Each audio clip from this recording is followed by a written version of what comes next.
दोस्तों स्वागत है आप सब लोगों का इस चैनल के एक और नए वीडियो में। आगे बढ़ने से पहले एक बार फिर से आप लोगों से गुजारिश करना चाहता हूं कि अगर आपने इस चैनल को अभी तक सब्सक्राइब नहीं किया है तो नीचे दिए हुए लाल बटन को दबाकर इस चैनल को सब्सक्राइब करने का काम करें, साथ ही उस बेल आइकन को दबाएं जिससे मेरी हर लेटेस्ट वीडियो आप तक पहुंच पाए बिना किसी देरी के। इस समय पर मैं ये वीडियो दोबारा कश्मीर फाइल्स पर इसलिए बना रहा हूं क्योंकि इस टाइम पर मेरे अंदर एक गुस्सा है, और गुस्सा इसलिए है क्योंकि कश्मीरी पंडितों का जो मैटर था, जो कि इतना ज्यादा क्रूशियल मैटर था, उनके पलायन का, उनके एक्सोडस का, किस तरीके से उनके ऊपर बर्बरता करी गई, उसका सरासर इस्तेमाल किया जा रहा है अपनी पॉलिटिक्स साधने के लिए और साथ ही साथ पैसे कमाने के लिए। जी हां, आप लोग सोच रहे होंगे कि मैं क्या बोल रहा हूं, लेकिन मैं इस बात का प्रूफ लेकर आया हूं इस वीडियो के अंदर कि आखिरकार ये जो मूवी बनाई गई है ये सिर्फ और सिर्फ वोट बैंक की राजनीति करने के लिए बनाई गई है, लोगों को डिवाइड करने के लिए बनाई गई है। ये एक्चुअली में कश्मीरी पंडितों की प्रॉब्लम्स को डिस्कस करने के लिए नहीं बनाई गई है। उनकी प्रॉब्लम्स को सामने रखकर उसके ऊपर किस तरीके से चर्चा हो, उनको किस तरीके से इंसाफ मिले, इन सब चीजों के लिए ये मूवी नहीं बनाई गई है। ये मूवी बनाई गई है सिर्फ और सिर्फ पैसे कमाने के लिए, टीआरपीस कमाने के लिए। और पूरा नेक्सस है, जो राजनेता हैं, जो पॉलिटिशियंस हैं, बॉलीवुड के कुछ गिने चुने लोग जो पूरी तरीके से फेल हो चुके हैं, और साथ ही कुछ मीडिया के लोग मिलकर के पैसा और वोट्स की राजनीति करने के लिए इस फिल्म को लेकर के आए हैं। और ये मैं आपको एक एक करके इस वीडियो में प्रूफ करने वाला हूं। सबसे पहले लेकिन शुरुआत करना चाहूंगा, सबसे बड़ा सबूत आगे चल के आपके सामने रखूंगा कि क्यों ये मूवी सिर्फ और सिर्फ पैसों के लिए बनाई गई है, और ये चीज अनुपम खेर ने खुद ही एक्सपोज करने का काम किया है। क्या है बड़ा सबूत, आगे चल के आपके सामने रखूंगा, लेकिन सबसे पहले आपको दिखाना चाहता हूं कि आखिरकार इस मूवी की किस तरीके से प्रमोशन करी जा रही है। वो गोदी मीडिया जो किसी भी मूवी का प्रमोशन नहीं करता, जो किसी बड़े से बड़े सब्जेक्ट के ऊपर मूवी बन जाए उसकी बारे में बात नहीं करता, उसको प्रमोट करने का काम नहीं करता, उसके फिल्म स्टार्स को बुलाने का काम नहीं करता, वो गोदी मीडिया किस तरीके से लगा हुआ। और साथ ही गोदी मीडिया छोड़ दीजिए, गोदी यूट्यूबर्स भी इस टाइम पर मैदान में पूरी तरीके से उतर चुके हैं। सबसे पहले हमने देखा कि भारतीय जनता पार्टी के नेता इस पिक्चर को प्रमोट करने का काम कर रहे थे, बीजेपी के अलग अलग मंत्रियों ने इस पिक्चर को प्रमोट करने का काम किया, स्मृति ईरानी से लेकर, और जो इनके अन्य मंत्री हैं उन्होंने इसको लेकर के ट्वीट करा बकायदा। उसके बाद हम देखते हैं कि गोदी मीडिया आगे निकल कर आता है, और मैं आपको दिखाना चाहूंगा एक एक करके।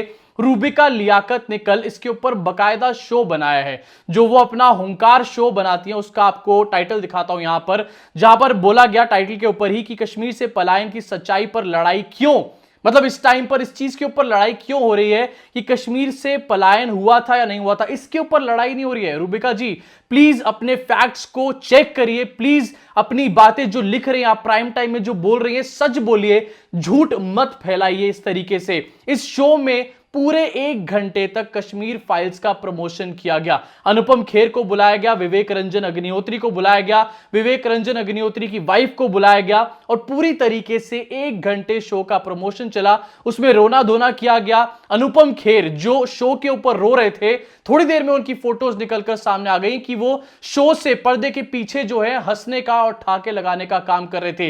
यह है टीआरपी और पैसे का घटिया खेल। सिर्फ यही कहानी नहीं रुकती, गोदी मीडिया के किस तरीके से सारे प्लेटफॉर्म जितने भी, चाहे आप न्यूज़पेपर्स देख लीजिए, चाहे आप इनके टीवी न्यूज़ देख लीजिए, किसी भी जगह पर इनको जाकर देखिए, हर जगह पर सिर्फ इसी पिक्चर की बात करी जा रही है। अपनी स्क्रीन पर देखिए आर्टिकल्स लिखे जा रहे हैं बकायदा, द कश्मीर फाइल्स का विरोध क्यों, क्वेश्चन मार्क। उसके आगे देखिए अमीश देवगन, इसने ट्वीट करके, और एक नहीं बकायदा कई कई ट्वीट्स करके, बकायदा कई कई शोज इसके ऊपर बनाए जा रहे हैं, क्योंकि इन लोगों के पास भी इस टाइम कुछ काम नहीं। यूपी इलेक्शन खत्म हो चुका है, अब आखिरकार किस चीज पर टीआरपी बटोरी जाए, आखिरकार किस तरीके से हिंदू मुस्लिम करा जाए, तो कश्मीर फाइल्स को ये लोग भी पूरी तरीके से इस्तेमाल कर रहे हैं, और ये एक नेक्सस इस टाइम पर बन चुका है। लेकिन बड़ा एक्सपोजे जो खुद अनुपम खेर ने किया है वो आगे चल के अभी आपको दिखाऊंगा, उसके लिए बने रहिए इस वीडियो में।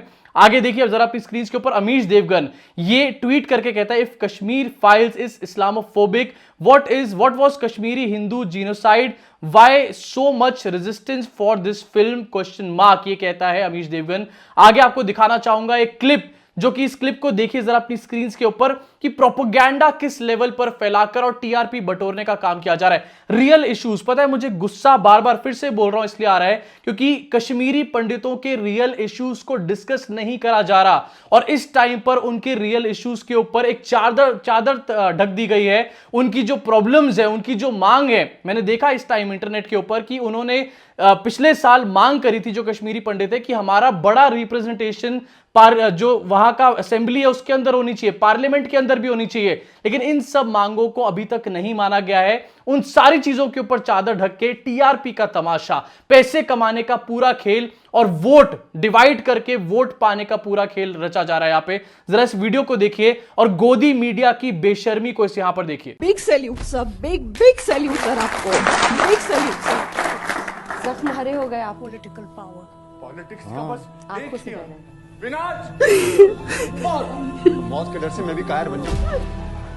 और जितने भी चेहरे आपने आसपास बिठाए हैं, मैं बड़ी कोशिश कर रहा हूँ इधर देखूं उधर देखूं ना देखूं। कश्मीरी पंडितों को वापस अपने घर कश्मीर जाने का वो मौका मुझे देख मिलेगा। रही थी, मैं नजरें चढ़ा रहा था। इसी लम्हों में पूरी कहानी कश्मीर की आती है जब लोग गले मिलते हुए दिख रहे हैं और सब अपनी। तो देखा आपने यहां पर ये वीडियो क्लिपिंग जहां पर अंजना ओम कश्यप के शो में किस तरीके से ऑडियंस को बिठा करके और ऑडियंस के जो इमोशन है उसको भी इस्तेमाल करने का काम किया जा रहा है। हो सकता है जो ऑडियंस में लोग हो वो सच में कश्मीरी पंडित हो सकता है उनके साथ ये घटनाएं घटी हो, लेकिन उनके इमोशंस को यूज करके टीआरपीज बटोरने का काम किया जा रहा है। यहां पर एक कहानी नहीं खत्म होती, आपको दिखाना चाहूंगा। न्यूज 18 भी इसके ऊपर लगा हुआ और जितने भी चैनल्स है, तमाम चैनल्स, टाइम्स नाउ, नव भारत जो है वो 3 दिन से नविका ने, मुझे ऐसा लग रहा है कि किसी और मुद्दे पर बात नहीं करी, सिर्फ इसी मुद्दे पर रिपीटेड टोन में बात करे जा रहे हैं गोदी मीडिया के जितने भी लोग हैं, क्योंकि इन लोगों को अच्छे तरीके से पता है कि इससे अच्छा कोई और मौका नहीं हो सकता हिंदू मुसलमान करने का और टीआरपीज बटोरने का। इसलिए ये लोग भी पूरी तरीके से इस फिल्म को प्रमोट करने का काम कर रहे हैं। साथ ही आपको दिखाना चाहता हूं, गोदी मीडिया तो गोदी मीडिया, लेकिन गोदी यूट्यूबर्स, जी हां, शायद आपने कुछ नाम इस गोदी यूट्यूबर्स की लिस्ट में पहले भी सुने होंगे, लेकिन आज मैं खुलकर इन नामों को लेने वाला हूं क्योंकि ये गोदी यूट्यूबर्स, ये राइट विंग यूट्यूबर्स जो हैं, ये इस तरीके से नफरत फैला रहे हैं, अपने इन्फ्लुएंस का इस तरीके से गलत इस्तेमाल कर रहे हैं कि मैं इसके बारे में कुछ बोल नहीं सकता। सिर्फ आपको दिखाना चाहता हूं, गौरव तनेजा एके फ्लाइंग बीस्ट, बहुत बड़ा यूट्यूब चैनल है, 6 मिलियन से ऊपर इनकी सपोर्ट है, यूट्यूब पे सब्सक्राइबर्स है, इनके ट्विटर पे भी बहुत सब्सक्राइबर्स है, इनके इंस्टाग्राम पे भी बहुत सब्सक्राइबर्स है, बहुत बड़ा इंफ्लुएंस है इनका सोशल मीडिया के ऊपर अपने फैंस के ऊपर। लेकिन ये गौरव तनेजा किस तरीके से लोगों को बांटने का काम कर रहा है आपको दिखाना चाहता हूं आपकी स्क्रीन के ऊपर। इसने 2 दिन पहले जब ये मूवी आई तो इस आदमी ने ट्वीट करा, ये गोदी यूट्यूबर आप इसको कह सकते हैं पूरी तरीके से, और ये नई चीज बन गई आज की डेट में। ये कहता है 2 दिन पहले कि every year I go to Kashmir for tourism, after watching the Kashmir files I don't think I can any more will be injustice to our brothers. That land now seems cursed. गौरव तनेजा को मैं याद दिलाना चाहता हूं, इतना इर्रिस्पॉन्सिबल गौरव तनेजा कैसे हो सकता है। गौरव तनेजा को याद दिलाना चाहता हूं कि 2020 में दिल्ली में दंगे हुए थे गौरव तनेजा, और उन दिल्ली के दंगों में लोगों को जलाया गया था, मारा गया था। इसका ऑफिशियल नंबर है हमारे सामने, कई लोगों को जलाया और मारा गया था। तो तू दिल्ली भी आना बंद कर देगा क्या इस लॉजिक के हिसाब से? क्या दिल्ली की लैंड भी एक कर्स लैंड है क्या? आखिरकार क्यों इस घटिया सोच का प्रदर्शन कर रहे हो इस लेवल पर, और इसी तरीके से लोगों को भी इंफ्लुएंस करने का काम कर रहे हो कि वो भी ऐसे ही बन जाए साथ में? आपको दिखाना चाहूंगा हार्ट ब्रेकिंग स्टोरीज, एक और रिट्वीट करता है गौरव तनेजा, जहां पर राकेश कृष्णन सिम्हा का एक ट्वीट है जहां पर इन्होंने एक वीडियो शेयर करी थी। वीडियो में क्या था उसका एक डिस्क्रिप्शन यहां पर दिया जो मैं पढ़ के आपको बताता हूं। After watching the Kashmir files at the Varun INOX in Vizag, farmer CRPF officer Purushottama Rao shared with the audience. उन्होंने क्या बोला पुरुषोत्तमा राव ने, ये वीडियो में दिखाया गया, लेकिन यहां पर ज्यादा एड ऑन नहीं करूंगा, मैं पढ़ के बता देता हूं। I worked at the CRPF control room in Delhi during the genocide and expulsion of Kashmiri pandits. We recorded everything but the government did nothing. यहां पर सीधा सीधा एक सीआरपीएफ का जवान, इसे कहते हैं कि प्रोपोगेंडा में खुद ही उलझ कर चले जा रहा। गौरव तनेजा यहां पर एक प्रोपोगेंडा फैला रहा है। ये एक गोदी यूट्यूबर है, अपने इन्फ्लुएंस का गलत इस्तेमाल कर रहा है लोगों को भड़काने के लिए, लेकिन उसी इन्फ्लुएंस के बीच में गौरव तनेजा अपने आप को एक्सपोज करने का काम करता है और साथ ही इस मूवी के प्रोपोगेंडा को भी एक्सपोज करने का काम करता है। फिर से यहां पर बोल रहा हूं अंडरलाइन, इस मूवी को एक प्रोपोगेंडा बुला रहा हूं, इस पूरे इश्यू को प्रोपोगेंडा नहीं बुला रहा, बिल्कुल भी डाउट मत रखना किसी तरीके का। कश्मीर इंडिया का इंटीग्रल पार्ट था, है, रहेगा। कश्मीरी पंडितों की प्रॉब्लम बहुत बड़ी है, लेकिन इस मूवी में उसको नहीं दिखाया गया, इसमें पैसे कमाने का काम किया गया। अब आता हूं वापस इस रिट्वीट के ऊपर। इस रिट्वीट में अपने आप को कैसे एक्सपोज किया गया। सीआरपीएफ का ये आदमी इस वीडियो में, जो कि मैं नहीं दिखा रहा यहां पर, आपको स्क्रीनशॉट दिखा देता हूं। इस वीडियो में बता रहा है कि दिल्ली में बहुत सारी इंफॉर्मेशन आती थी, लेकिन उसके ऊपर कुछ भी नहीं करा जाता था। हेडक्वार्टर्स में सरकार कुछ भी नहीं करती थी। ये बात ये बोल रहा है और अपने आप को एक्सपोज कर रहा है। क्यों? क्योंकि उस टाइम पर किसकी सरकार थी? उस टाइम पर प्रधानमंत्री थे वीपी सिंह, और प्रधानमंत्री वीपी सिंह बने हुए थे भारतीय जनता पार्टी की सपोर्ट से प्रधानमंत्री। तो जरा मुझे एक सवाल का जवाब गौरव तनेजा दे, एके फ्लाइंग बीज दे यहां पर, कि आखिरकार जब बीजेपी की सपोर्ट से प्रधानमंत्री बना हुआ था और वहां जो सेंट्रल गवर्नमेंट है वो इन सारी इंफॉर्मेशन के ऊपर कोई एक्शन नहीं ले रही थी, तो बीजेपी ने आखिरकार वीपी सिंह से अपना सपोर्ट इस चीज के ऊपर वापस क्यों नहीं लिया? सबसे बड़ा खुलासा यहां पर गौरव तनेजा जैसे गोदी यूट्यूबर्स इस फिल्म का करते हैं, और इस फिल्म के बीच में जो प्रोपेगेंडा घुसेड़ने की कोशिश करी गई है उसका भी करते हुए नजर आते हैं। बीजेपी के लोग इसके ऊपर बड़ी बड़ी बातें बोल रहे हैं। नरेंद्र मोदी बोल रहे हैं कि ऐसी और फिल्म बननी चाहिए। ये गोदी यूट्यूबर्स इसलिए और ज्यादा इसके ऊपर पागल हो रहे हैं, लेकिन बीच में अपने आप को एक्सपोज किस तरीके से किया जा रहा है। एक और इसका ट्वीट दिखाता हूं। इसने ट्वीट में लिखा है, planning to organize a free show of the Kashmir files in Delhi for those who cannot afford will give further details soon। मैंने इस आदमी को काफी फॉलो करा, इसके वीडियोस देखे, यूट्यूब वीडियोस देखे हैं, और मेरे घर में काफी लोग देखते हैं इसकी यूट्यूब वीडियोस, लेकिन इस आदमी ने एक बार भी फर्स्ट वेव सेकंड वेव में जो लोग जो पैदल चल के मजदूर अपने घर वापस जा रहे थे उनके लिए क्या एक बस भी इस आदमी ने प्रोवाइड कराई?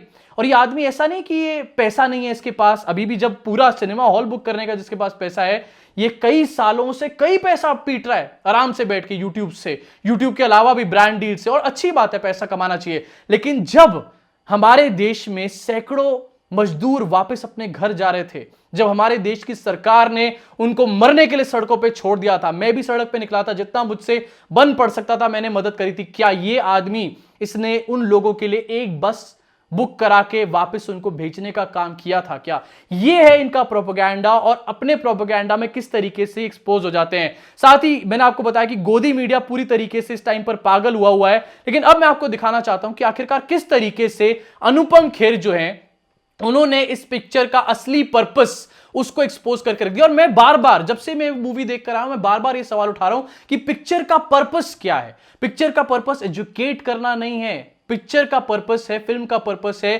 प्रोवोकेट करना, आप लोगों के अंदर सेंटिमेंट्स को जगाना। इनके झूठ में बेवकूफ मत बनिए, इनके प्रोपेगेंडा में मत आइए, वरना आपका अपना घर आप खुद अपने हाथों से एक दिन जला लेंगे और आपको रियलाइज ही नहीं होगा कि आखिरकार आप क्या कर रहे हैं, किस नफरत की आंख में आपको ये लोग झोंक देंगे। अब मैं आपको दिखाता हूं कि आखिरकार अनुपम खेर, जो कि खुद एक कश्मीरी पंडित है, इस पिक्चर के मेन लीड रोल में उनको कहा जा सकता है, मेन कैरेक्टर है, और इस पिक्चर का मेन फेज भी माना जा सकता है। जहां जहां विवेक अग्निहोत्री जा रहा है, साथ में अनुपम खेर को लेकर जा रहा है। अनुपम खेर भी अपने आंसू बहाने का काम कर रहा है, और हो सकता है, मैं मानता हूं काफी हद तक कि अनुपम खेर के अंदर इस पूरे इश्यू को लेकर एक इमोशनल कनेक्ट होगा, क्योंकि वो एक कश्मीरी पंडित हैं, उनको फील हो रहा होगा कि आखिरकार क्या बर्बरता उस टाइम पर कश्मीरी पंडितों के साथ हुई थी। लेकिन वही अनुपम खेर, जरा कुछ ट्वीट्स आपकी स्क्रीन पर पेश करना चाहता हूं जो पूरी तरीके से इस फिल्म के पर्पस को एक्सपोज करते हुए नजर आते हैं। इस वीडियो को मैं चाहता हूं कि आप शेयर जरूर करें, जिससे कि जो भक्त पागल हुए पड़े हैं, जो इस टाइम पर सिनेमा हॉल्स के अंदर गंदे गंदे नारे लगा रहे हैं, देश में एक आग भड़काना चाहते हैं, उनको समझ आए कि उनका इस्तेमाल कितने सही तरीके से करा जा रहा है, उनका किस तरीके से बेवकूफ बनाया जा रहा है। मैं आपको दिखाना चाहता हूं कि स्क्रीन के ऊपर हैरान करके रख देगा ये ट्वीट्स आपको। अनुपम खेर क्या कहते हैं, पहला ट्वीट देखिए अपनी स्क्रीन पर। My heart bleeds for Kashmir, politics and terrorism has turned heaven into a hell for its people, both Hindus and Muslims. जो प्रोपेगेंडा या फिर जो सच्चाई, सो कॉल्ड सच्चाई आज दिखाने की कोशिश करी जा रही है कि मुसलमान बड़े खराब हैं, मुसलमानों से गंदा कोई नहीं हो सकता, इनको तो देश से बाहर निकाल दो, इन्होंने कश्मीरी पंडितों को भगाने का, मारने का काम किया था। एक जनरलाइज करके जनरल टोन में जो बात बोली जा रही है, यहां पर आखिरकार अनुपम खेर क्या बोल रहे हैं, पूरी तरीके से अपने आप को एक्सपोज कर रहे हैं और इस फिल्म के माध्यम से जो प्रोपेगेंडा चलाया जा रहा है, फिर से बोल रहा हूं, रिपीट कर रहा हूं, अंडरलाइन सुन लो अगर कोई भक्त देख रहा है, मैं प्रोपेगेंडा उस इंसिडेंट को नहीं बोल रहा हूं, मैं प्रोपेगेंडा इस मूवी को बोल रहा हूं। इस प्रोपेगेंडा को पूरी तरीके से एक्सपोज करते हैं अनुपम खेर। अगला ट्वीट देखिए, यहां पर कहानी रुकती है, यह है 26/6/2010 यानी कि 26 जून 2010 का 29 जून 2010 का ट्वीट। उसके आगे अगला देखिए इनका ट्वीट, जहां पर ये किसी को रिप्लाई करके लिखते हैं कि problem is not with the Kashmiri pandits and Muslims, we have lived together for years peacefully. क्या बोल रहे हो तुम, क्या लिख रहे थे कुछ सालों पहले, ये 2011 का ट्वीट है और आज तुम क्या बोल रहे हो, किस तरीके से हिंदुओं को और कश्मीरी पंडितों को इस्तेमाल करने का काम कर रहे हो। मुझे शर्म आ रही है कि ये लोग अपने आप को हमारे देश का सो कॉल्ड नेशनलिस्ट कहते हैं, हमारे देश में जो रूलिंग पार्टी है उससे ताल्लुकात रखते हैं और सिनेमा का एक इंटीग्रल पार्ट अपने आप को ये लोग बताते हैं और ये मूवी को कहते हैं कि हमने कश्मीरी पंडितों के इशू को रेज करने के लिए बनाई है। आगे देखिए क्या कहते हैं, इट्स पॉलिटिशियंस माय फ्रेंड, ये इसी वाले ट्वीट में लिखते हैं। उसके बाद अगला ट्वीट देखिए, मैं जल्दी जल्दी पढ़ के बताता हूं। Don't forget, don't forgive, please don't forget the Kashmiri Muslims as well as Pandit women who went through the similar pain। मेरे को हंसी आ रही है ट्वीट्स पढ़ के। विवेक रंजन अग्निहोत्री, तू पूरी तरीके से एक्सपोज हो चुका है। अगर तुझे फिल्म बनानी थी और अनुपम खेर को मेन लीड रोल में रखना था तो अबे बेवकूफ, कम से कम ये ट्वीट्स डिलीट तो करा देता। इतना बेवकूफ, और प्रधानमंत्री इस पिक्चर को प्रमोट कर रहे हैं भाई। अभी कैसे ये नेक्सस काम कर रहा है और कैसे ये नेक्सस भी हिपोक्रेट है, ये भी आपको आगे चल के बताऊंगा। इसमें जुड़े रहिए, बहुत बड़ा एक्सपोजर मैं यहां पर करने वाला हूं। आखिरी ट्वीट पे आपको दिखाना चाहता हूं अनुपम खेर का, जय हो देसी पंच, ये भी किसी को शायद रिप्लाई कर रहे हैं। We can only make progress as Indians but not as Hindu, Christians, Muslims और any of the other religion. क्या बातें बोली जाती थी, यह है 2014 का, और 2014 के बाद एकदम से वक्त बदल दिया, हालात बदल दिए, जज्बात बदल दिए। ऐसा कैसे हो गया अनुपम खेर जी? और अगर विवेक रंजन अग्निहोत्री ये सब जानते हुए भी ये फिल्म बना रहा था, अनुपम खेर ऐसी मेंटालिटी होने के बावजूद ये पिक्चर बना रहे थे, तो ये पिक्चर का पर्पस सिर्फ और सिर्फ पैसे कमाना है। और जो लोग इधर उधर गालियां दे रहे हो, एक दूसरे से लड़ने का काम कर रहे हो, भड़कावे में आ रहे हो, तुम लोगों को इस्तेमाल किया जा रहा है अपने प्रोपेगेंडा को फैलाने के लिए। हां, कश्मीरी पंडितों के साथ बर्बरता हुई थी, लेकिन यह फिल्म उसके बारे में नहीं है। यह फिल्म अपनी पैसे छापने के बारे में, नोट छापने के बारे में। अब मैं आपको बताता हूं और पूरी तरीके से इनको एक लास्ट अपना स्टेप में इनको एक्सपोज करके रखता हूं कि आखिरकार किस तरीके से यह एक नेक्सस है। आपको समझना पड़ेगा, पॉलिटिशियंस, गोदी मीडिया, गोदी यूट्यूबर्स में और भी कुछ आ जाते हैं, शामिल हो जाते हैं, जैसे कि एक अर्जुना हरजाई भी करके हैं, और भी बहुत सारे लोग हैं, एलवीश यादव है एक करके, ये सारे लोग इनको प्रमोट कर रहे हैं। सरकार, भारतीय जनता पार्टी, गोदी मीडिया उसके नीचे, उसके बाद गोदी यूट्यूबर्स और इनके जो अंधभक्त हैं, ये पूरा मिला हुआ नेक्सस है। इस नेक्सस के माध्यम से अब आपको बताता हूं सबसे बड़ी हिपोक्रेसी क्या है। थोड़े दिन पहले 2 पिक्चर आई थी जिनका मैं जिक्र करना चाहता हूं और दोनों का मैंने जिक्र किया था अपने चैनल के ऊपर, क्योंकि जब कोई मूवी बनती है, देखिए सिनेमा एक ऐसा माध्यम है जिसके माध्यम से किसी भी चीज को, किसी भी बड़ी घटना को हमेशा के लिए जिंदा रखा जा सकता है, चाहे वो हमारे देश की आजादी हो, चाहे वो जलियांवाला बाग हो, चाहे कोई भी और इंसिडेंट हो। 2 मूवीज का जिक्र करना चाहता हूं। पहली मूवी जिसका नाम था जय भीम, जिसका रिव्यू मैंने अपने चैनल पे भी बनाने का काम किया था, एक लाइव किया था बकायदा इसके ऊपर। इस मूवी में दलित एट्रोसिटीज को दिखाया गया था और ऐसे तरीके से दिखाया गया था कि आपका दिल दहल जाता, उस तरीके से इसमें दिखाने का काम किया है। एक वकील किस तरीके से दलितों का साथ देता है और किस तरीके से उनके केस को हैंडल करता है, जीत दिलाने की कोशिश करता है, लेकिन उस जीत की लड़ाई में कहीं ना कहीं जो मेन कैरेक्टर होता है फिल्म का, या फिर जिसको दिखाने की कोशिश करी गई, जो दलित होता है, वो किस तरीके से हार जाता है, ये उस फिल्म में दिखाया है। रोंगटे खड़े कर देने वाली मूवी थी जिसको मैंने देखा, और यकीन मानिए ऐसी मूवी थी जिसको मैं दोबारा देखने की हिम्मत नहीं कर सकता, क्योंकि इतनी ज्यादा अंदर तक आपको झकझोर के रख देती है मूवी, पहली मूवी। क्या किसी भी गोदी मीडिया चैनल ने इस मूवी को प्रमोट किया था क्या? इसमें आपका सारा जवाब आपको मिल जाएगा, भक्तों तुम्हारा भी जवाब मिल जाएगा। क्या सरकार ने इस मूवी को कहीं टैक्स फ्री किया था क्या किसी गोदी यूट्यूबर ने, फ्लाइंग बीस जैसे लोग, एलवीश यादव जैसे लोग, या फिर अर्जुना हरजाई जो आज की डेट में कश्मीरी पंडितों के मसीहे बने घूम रहे हैं, क्या उन्होंने इस फिल्म के बारे में एक बार भी जिक्र किया था क्या? ये साफ बताता है कि ये फिल्म का पर्पस क्या है। उसके बाद एक और मूवी आई थी, चलिए छोड़ देते हैं जय भीम, इनको बहुत दिक्कत है ना हमारे देश में दलितों से। कश्मीरी पंडितों की बात हो रही है तो डेफिनेटली होगी बात, लेकिन पंडितों की भी आज की डेट में क्या हालत है वो भी एक अलग डिबेटेबल इशू है। लेकिन एक और मूवी आई थी जो कि आजादी से रिलेटेड थी, जिसका नाम था सरदार उधम सिंह। ये अमेजॉन प्राइम पे आई थी। विक्की कौशल इसमें मेन जो सरदार उधम सिंह का रोल है उन्होंने निभाया था, और बेहतरीन मूवी थी। कुछ पिक्चर के जो 10 मिनट है, 10-12 मिनट, उसमें जलियांवाला बाग का पूरा सीन दर्शाया गया था, और वो ऐसा सीन था जो आपके रोंगटे, मैं आज भी इसको दोबारा बोल रहा हूं तो मेरे रोंगटे खड़े हो रहे हैं, इस तरीके से हिलाकर रख देने वाला सीन था। क्या किसी भी गोदी यूट्यूबर ने, किसी भी गोदी मीडिया ने, क्या सरकार ने इस पिक्चर को प्रमोट करने का काम किया था क्या? इस पूरी बात में आपको अपने सारे सवालों के जवाब और सारे डाउट्स आपके क्लियर हो जाएंगे। चाहे आप भक्त हो किसी पार्टी के, चाहे किसी पार्टी के एंटी हो, चाहे आप हिंदुओं के साथ हो, आप मुसलमानों के साथ हो, चाहे आप इंसानियत के साथ हो, आपको सारी बातों का जवाब यहां मिल जाएगा। इन दो मूवीज को किसी ने भी प्रमोट नहीं करा, इन दो मूवीज को कहीं पर भी टैक्स फ्री करने की बात नहीं करी गई, जो जिनमें से एक हमारे देश की आजादी से रिलेटेड था।